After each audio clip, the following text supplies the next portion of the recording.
Welcome to Cindy's Creative Inspirations. For this week's class, I will be featuring the Viva Decor 3D stamp paint. This paint is an acrylic non-toxic water-based paint.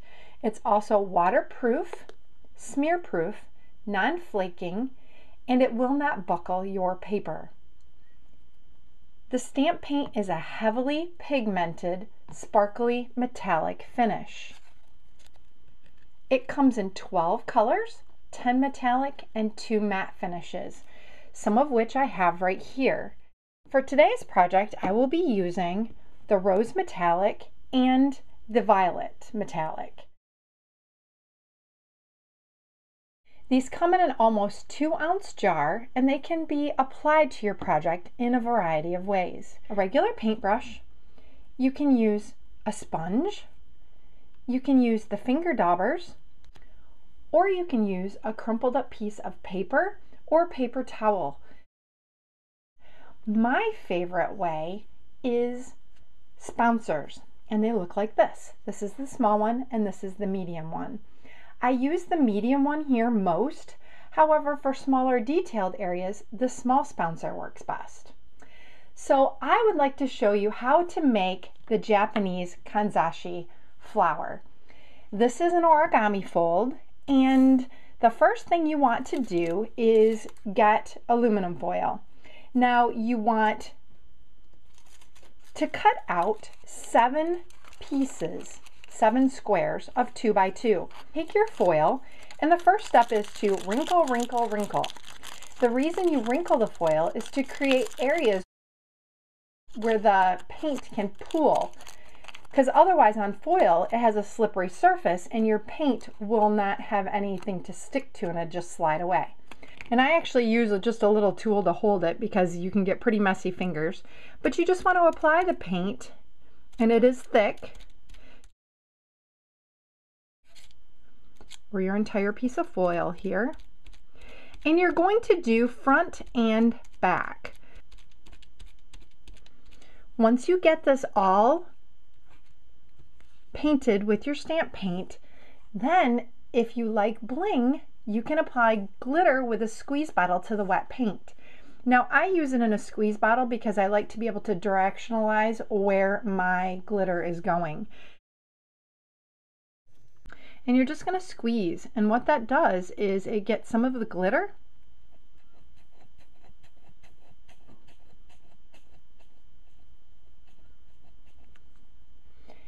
and it goes more evenly onto your project. So you can see the glitter there. To make each petal for your Kanzashi flower, you're going to take your double-sided piece of 2-inch foil, and you're going to take it and you're going to fold it directly in half.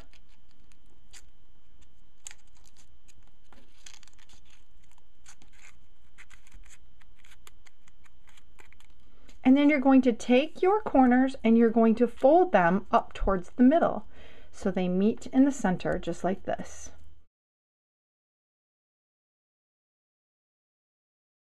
And once you get that folded like that, you're going to turn this over and you're going to meet these two in the middle.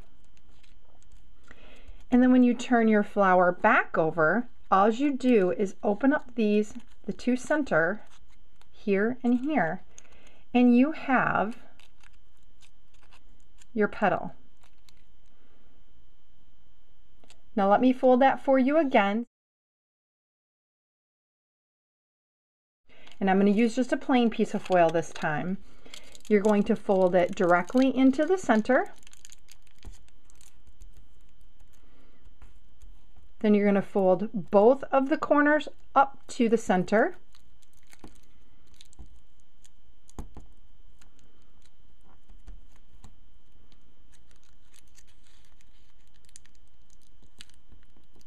So they meet right there in the middle. Then you're going to turn it over. You're taking it and you're turning it over, and you're going to fold it to the center here and to the center here. Then when you flip your petal over, you simply open up this inside and you have your flower petal.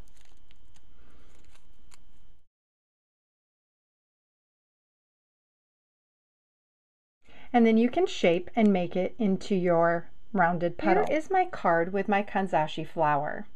And to complete your flower or to finish it, like I said, you need 6 petals, and then you can see my little inside center here. What you do for that is you take either a round bead, or I made this out of the molding putty, I just made a little round one, and you take a piece of foil, this doesn't have to be double-sided, and you place this in the center, and then you want to hang on to this loosely because you don't want your ball or your bead to come through your foil, but you're just going to twist this, and that actually makes the center of your flower. And then I take zip dry paper glue and I just glue each one of my petals onto the center of my flower. It takes just a few minutes and it's dry,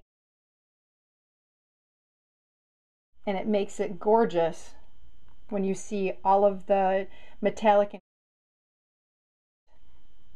Kanzashi flower and the 3D stamp paint have. So let me share with you how I made my card.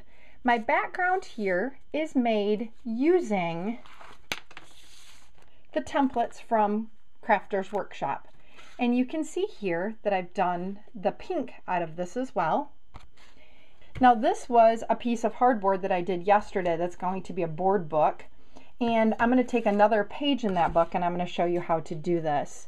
So you're going to take the template and you're going to lay it on your project. You can tape it down if you want with painter's tape along the edges. And that way it keeps your template from moving.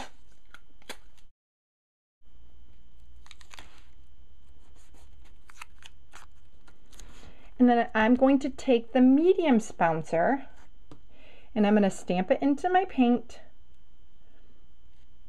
and then I'm going to work it onto my project just by tapping it down. Now this technique, by stamping it, gives you a little thicker, more 3D look. You can actually swirl or wipe if you're working on paper, but I want my texture raised on my board book.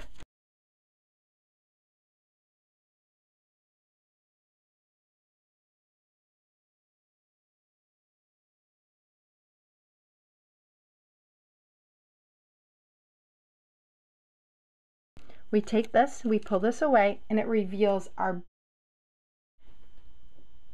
project underneath. And then we'll let that dry. And you can see the detail and the dimension to this.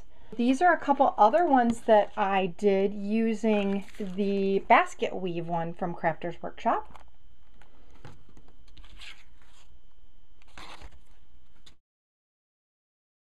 And I also use Card Creator rounded corners, and then so once I did my piece here, I used the die to cut around, and then I also cut a smaller layer.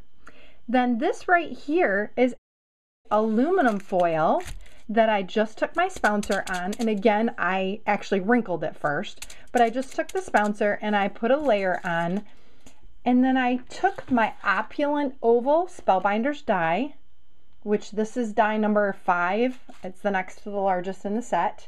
And I actually cut it out of my foil and used that for my layer. And then place my flower on top. This is the Eleganza ribbon. It comes in white. It comes in many colors. But let's say you want to custom color it to match your project.